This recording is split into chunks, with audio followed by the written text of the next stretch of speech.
أقسم بالله العظيم، أقسم بالله العظيم، لمن كان له عقل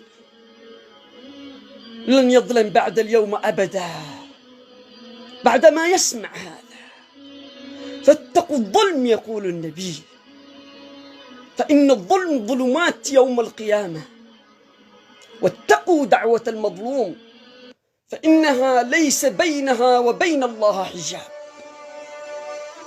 هذا رجل من أجمل القصص. يقول عمر بن الخطاب قال في يوم خيبر أقبل نفر من أصحاب النبي صلى الله عليه وسلم فقالوا فلان شهيد وفلان شهيد.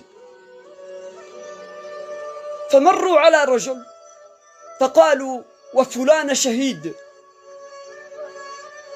فقال النبي صلى الله عليه وسلم كلا إني رأيته في النار، إني رأيته في النار في بردة غلها أو عباءة أخذها، دخل النار وهو يقاتل في صفوف المسلمين ومع النبي صلى الله عليه وسلم بسبب برد أو بردة أو عباءة أخذها ظلم. فاتقوا الظلم، فالظلم ظلمات يوم القيامة. وأحيانا ليس كما قال أبو هريرة عن النبي لما سألهم أتدرون من المفلس؟ لما سألهم النبي من المفلس قالوا من لا مال له. قال النبي صلى الله عليه وسلم المفلس الحقيقي، المفلس هو الذي يأتي بزكاة وصلاة وصيام لكنه قد شتم هذا وأكل مال هذا وسفك دم هذا، قال وضرب هذا، فيؤتى به يوم القيامة، يؤتى به يوم القيامة وقد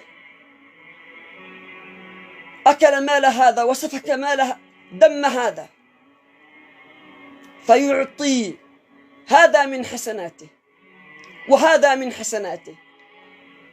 قال فإن فنيت حسناته قبل أن يقضي ما عليه أخذ من خطاياهم من سيئاتهم من معاصيهم فتطرح عليه ثم يطرح في النار.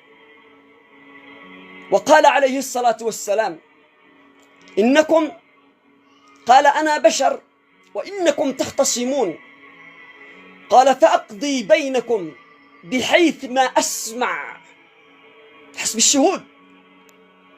قال فأقضي لهذا بحق، قال فإن قضيت لهذا بحق أخيه فإنما أقطع له قطعة من النار،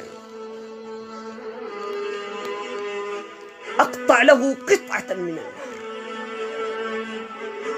فقد تظلم اليوم وتظهر بأعين الناس أنك مظلوم، لكن اعلم أن هناك محكمة فوق محكمة الدنيا وقاضي فوق جميع القضاة لا يحتاج لشهود.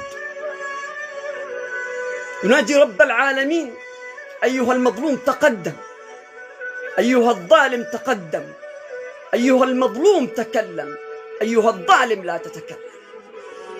اتقوا الظلم فإنها دعوة المظلوم مستجابة ليس بينها وبين الله حجاب.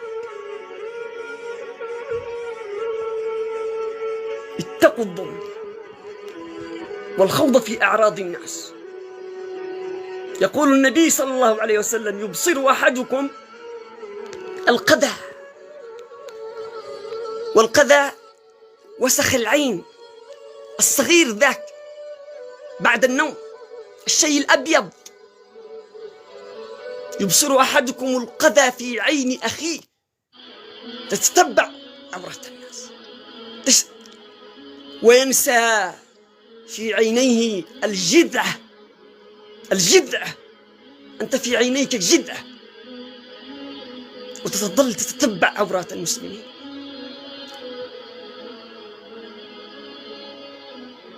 إياك أن تتتبع عورات المسلمين وتخوض في أعراضهم.